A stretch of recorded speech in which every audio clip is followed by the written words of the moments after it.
Hello, I'm Matilda, and in the name of journalism, I've spent the last month and a half on a mission to create the ultimate pelican costume for the Guardian Australia's Bird of the Year poll. First, I started with sketches before jumping on a call with my engineer sister to brainstorm how we could actually construct this thing. I feel like I want to upgrade it. Stilts. That's an interesting thought. Workplace occupational health and safety might have some worries about that. After formulating a plan, I got to work. I used 2 plastic bowls as the base of the head, then started constructing the top bill from wire reinforced with skewers. I attached that, threaded through some string to make the mouth open and close, and that weekend headed to my sister and brother-in-law's place to begin helmet construction. We haven't tidied because we're helping make a pelican. We attached wooden rods to the helmet using wire and hot glue. Oh, you found yourself in a sticky situation. Which formed the structure of the neck. I can always bend the... You nearly took Perry out with the stick and then just oblivious. There we go. I'm amusing myself. Do it again. I measured it all out, made my brother-in-law do all the annoying drilling, and it was starting to take That's form. really good.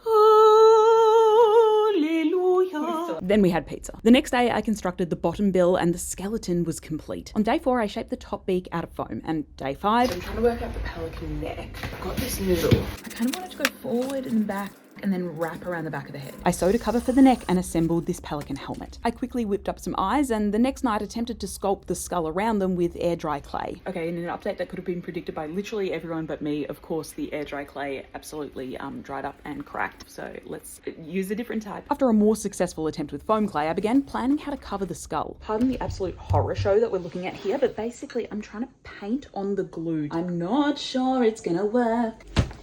You didn't see that. So I'm just gonna let this all dry, cement it on, and then I'm gonna trim everything back. A week and a half in and I headed to the op shop to find beak fabric, cut and measured that to size and attached it with adhesive glue spray. I created a large pocket of fabric for the bottom bill, sewed that all up, and I'm really liking how it's looking. All that was left to do was add the details like pupils and bill markings, and the head was complete. No rest for the wicked though. It's week 3 and we're onto the body. I cut a head hole in a sheet and then was brutally attacked. What?